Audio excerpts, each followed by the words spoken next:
Hello বন্ধুরা, চলে এসেছি নতুন একটা ব্লগে। আর আজকেই আমরা যাব সেই যেখানে বিধায়ক নওশাদ সিদ্দিকী বস্ত্র বিতরণ করবে, সেই জায়গাটা আজকে আমরা যাব।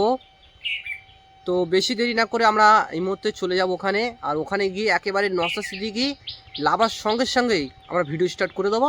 তো তোমরা ফুল ভিডিওটা দেখতে থাকো। জায়গাগুলোকে সংশোধিত করতে হবে। আমি বেশি বক্তব্য রাখবো না। এর ব্যবস্থা আছে যাকে এসপি অফিসের দুর্নীতি ধরেছে, এসপি অফিসে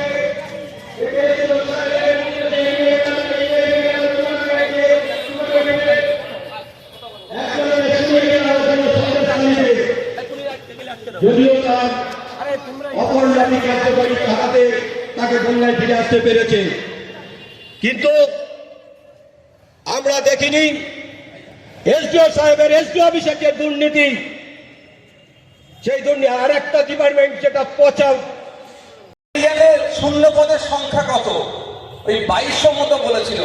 আর 2024-এর শেষের দিকেও বিরোধী বেঞ্চ থেকে একজন বিধায়ক সাপ্লিমেন্টারি কোশ্চেন করেছিলেন মাননীয় মন্ত্রী মহাশয়কে যে লাইব্রেরিয়ানের সংখ্যা কত, শূন্য পদের সংখ্যা কত। উনি বললেন 2300। 2021 সালে বলেছিল খুব দ্রুত পূরণ হয়ে যাবে। 2024-এও বলেছেন উনি যে প্রসেসিং এ আছে, পূরণ হয়ে যাবে। 2025 পড়ে গেল। এই যে শূন্য পদগুলো পূরণ হচ্ছে না, ফলে এই লাইব্রেরি থেকে যারা আপনার আমার বাড়ির ছেলে মেয়েরা পরিষেবা নিতে চাইছেন, তাহলে ঠিক মতো তারা পরিষেবা পাচ্ছে না। আমাদের লড়াইটা কোথায়? আর একটা ফুল টাইমার লাইব্রেরিয়ান দিলে তাহলে একটা পরিবার বাঁচল না, শুধু ওই পরিবার উপকৃত হলে একটা সরকারি যখন চাকরি পাবে, ওনার দ্বারাই আরো ওই এলাকার 5টা মানুষ উপকৃত হবে। তাহলে আমাদের লড়াইটা কি? 2300 শূন্য পদ দ্রুত পূরণ করতে হবে। শুধু 2300 পরিবার বাঁচল না, 2300 ইন্টু আরো 5 মারতে হবে, এত পরিবার বাঁচবে। তা না করে লাইব্রেরিয়ান না নিয়োগ করে আমার মা কোনো মায়ের হাতে 1200 আর কোনো মায়ের হাতে 1000 তুলে দিচ্ছে, বলছে এটাই তোমরা সন্তুষ্ট হও। কিন্তু আমার যেই মায়ের হাতে 1000-1200 সিদ্দিকী মহাশয়কে ব্যাস পড়াচ্ছেন রানা মুখার্জি মহাশয়।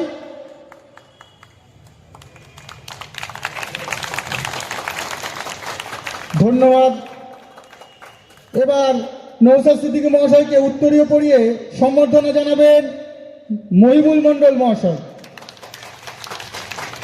এবার ফুলের স্তবক দিয়ে নওশাদ সিদ্দিকী মহাশয়কে সম্বর্ধনা জানাবেন সাইফুল মন্ডল মহাশয়।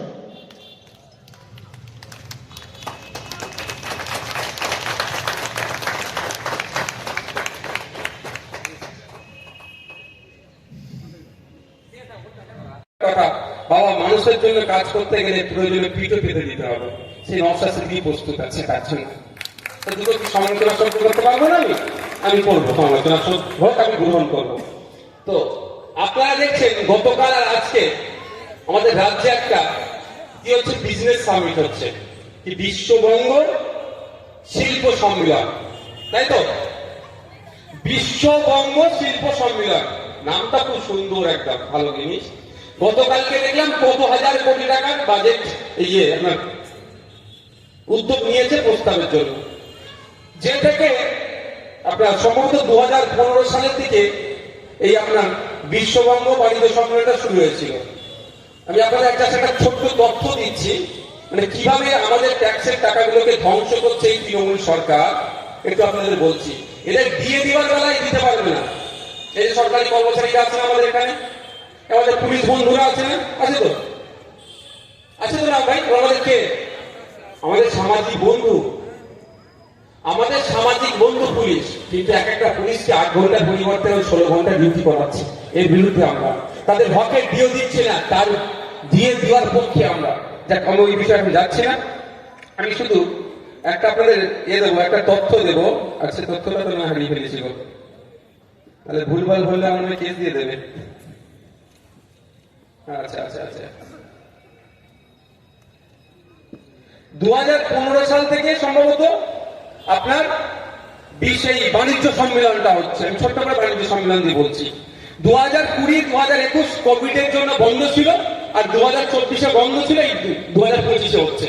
এই কটা বছরে বড় বড় শিল্পপতিরা পৃথিবীর বিভিন্ন প্রান্ত থেকে এসেছেন, তারা এসে বলেছিলেন এত এত টাকা আমি দেবো ব্যবসা করার জন্য, বাংলায় লাগাবো। আমি চাই প্রতি বছরে বাংলায় দুটো করে এই শিল্প সম্মেলন হোক, আমি চাই। কারণ যত শিল্প সম্মেলন হবে কি হবে, তাহলে আমাদের এখানে টাকা আসবে, কাজ বাড়বে, আমাদের ছেলে মেয়েরা কাজ পাবে।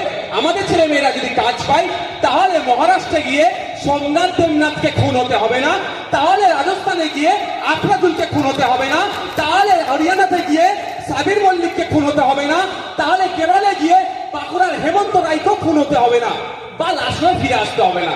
আমি চাই আমাদের এখানে কাজ বাড়ুক, তার আমি পূর্ণ সহযোগিতা করতে প্রস্তুত আছি রাজ্য সরকারের সাথে। তো এই ধরনের বড় বড় শিল্পপতিরা এসেছেন, এসে কত টাকা 2023 সাল পর্যন্ত ছিল 17,60,617 কোটি টাকা প্রায় বলেছিল আমরা ব্যবসা করব। বিশাল টাকা, 17 লক্ষ কোটি টাকাটা কম নয়, শুধু 17 লক্ষ টাকা নয়, 17,60,617 কোটি টাকা। যদি এখানে 500 টাকা ব্যান্ডিল করে রাখা যায়, মানে কতটা হবে বলতে পারবো না, তোমার জ্ঞান নেই, মানে মাঠপাট ভর্তি বেরিয়ে যাবে 500 টাকার নোটে। বুঝতে পেরেছেন? ভালো কথা, তো আসলে তো লাভ আমাদের। কিন্তু বড় ঘটা করে তো বলছি এত টাকা ইনভেস্ট করবে, হয়েছে কত 2023 পর্যন্ত? মাত্র 63,609 কোটি টাকা এসেছে। তাহলে মধ্যখানে 17 লক্ষ কোটি টাকা, প্রায় 17 লক্ষ কোটি টাকা আর আসলো না। ঠিক কেমন জানেন? কিছু পেটুয়া লোক থাকে জানেন তো, হ্যাঁ হুজুরের দল। তার থেকে যদি আমি একটু নিচে নামি, মমতা ব্যানার্জি তথা রাজ্য সরকারের একটা মোচ্ছব করার ইচ্ছে যায়। আমাদের রাজ্য সরকারের প্রতি বছরে বড় লোকদের সাথে বসে একটু খাবার ইচ্ছে যায়। আমাদের রাজ্য সরকারের প্রতি বছরে বিদেশি লোকেদের সাথে বসে একটু ডিনার করবো, লাঞ্চ করবো, এই স্বপ্ন জাগে। তাই স্বপ্নটা কিভাবে বাস্তবায়িত করবে? এই গরিব মানুষদের টাকাকে দিয়ে। শিল্প সম্মেলন হচ্ছে না, ওটা একটা মৎসব হচ্ছে, জনগণের ট্যাক্সের টাকাকে উচ্ছন্নে পাঠাচ্ছে মমতা ব্যানার্জি সরকার। যেখানে 17 লক্ষ কোটি টাকা ইনভেস্টের কথা বলা হচ্ছে এই কটা বছরে, সেখানে মাত্র যে ওয়াদা করেছিল, যে এগ্রি হয়েছিল যে আমি এত টাকার বিজনেস করব, তার মাত্র 5% কভার হয়নি। কি হচ্ছে? বিজনেস হচ্ছে না, এটা মৎসব হচ্ছে। আমি কেন বললাম যে বড় লোক শিল্পপতিদের সাথে একটু রাজ্য সরকারের বসে খাওয়ার ইচ্ছে গিয়েছে? আপনি বুঝতে পারবেন একটা উদাহরণ দিলে। গত বছরে 2023 সালে যে সমস্ত শিল্পপতিরা এসেছিলেন, তাদের খাবারের একটা চার্ট হয়েছিল। তখন 2023 সালে শিল্পপতিরা খাবে, এক একটা প্লেটের কত টাকা খরচ হয়েছিল জানেন? আমরা এখানে যারা অনেকে বসে আছি, এক মাসের ইনকাম কত টাকা? 4200 টাকা প্রায়। এক প্লেট খাবার খাবে এই আদানি আম্বানিরা, এই এক প্লেট খাবার খাবে এই শিল্পপতিরা আমাদের রাজ্যে এসে আইটিসি টাইসিটি ও বিভিন্ন স্টার হোটেলে। দাম কত মা জানো? 4200 টাকা। আর ওই 4200 টাকা তোমার আমার সংসার চলে যাবে এক মাসে। ইনকাম হয়তো আমরা এখানে আছি অনেকে করতে পারিনি। তাহলে আমরা ওকে খাওয়ালাম না কে? উনি ওয়াদা করলেন এত টাকা ব্যবসা করবে, কিন্তু হলো কোথায়? এই মৎসবটা বন্ধ করতে হবে। জনগণের ট্যাক্সের টাকা এই মৎসব চলছে, এইগুলো বলে দিয়ে আর ডেটা দিয়ে বলে দিই বলে আইএসএফ কে আসতে দেওয়া যাবে না। আইএসএফ কে আটকাও, আইএসএফ কে আটকাও।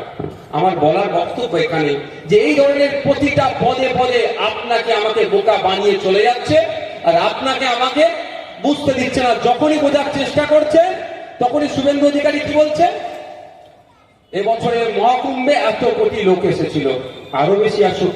হিন্দু সমাজের বিশ্বাসের জায়গা, তারা মনে করে প্রতি 144 বছর ছাড়া ছাড়া তাদের ধর্মীয় বিশ্বাস, ওখানে গিয়ে স্নান করলে তারা পাপ মুক্ত হবে। ধর্মীয় বিশ্বাসে আমার বলার অধিকার একটুও নাই, আর আমরা রাখবো না। কিন্তু আমরা কি দেখলাম? যখনই বিজেপি বিপদে পড়ে, তৃণমূলের আশ্রয় নাই, আর তৃণমূল বিপদে পড়লে দিল্লিগামী ফ্লাইট ধরে মোদীজির সাথে গল্প করে নেয়। তো বন্ধুরা, দেখলে বিধায়ক নওশাদ সিদ্দিকী বস্ত্র বিতরণ করলো, এবং তানার সুন্দর বক্তব্য শুনে আমি খুবই মুগ্ধ, এবং তানার কাছে আমি কৃতজ্ঞ যে এরকম সুন্দর তিনি কিছুদিন আগে আপনারা দেখেছিলেন যে বাচ্চাদের হাতে পেন খাতা তুলে দিয়েছে। এটা আমার খুবই ভালো লেগেছে। আর আগামী দিন ভাইজান এভাবে এগিয়ে যাক আমরা চাই এবং ভাইজানের পাশে আছি। আর আজকের ব্লগটা এই পর্যন্তই, দেখাচ্ছে নেক্সট একটা ব্লগে। ততক্ষণ আপনারা ভালো থাকুন, সুস্থ থাকুন, সবাইকে অসংখ্য ধন্যবাদ।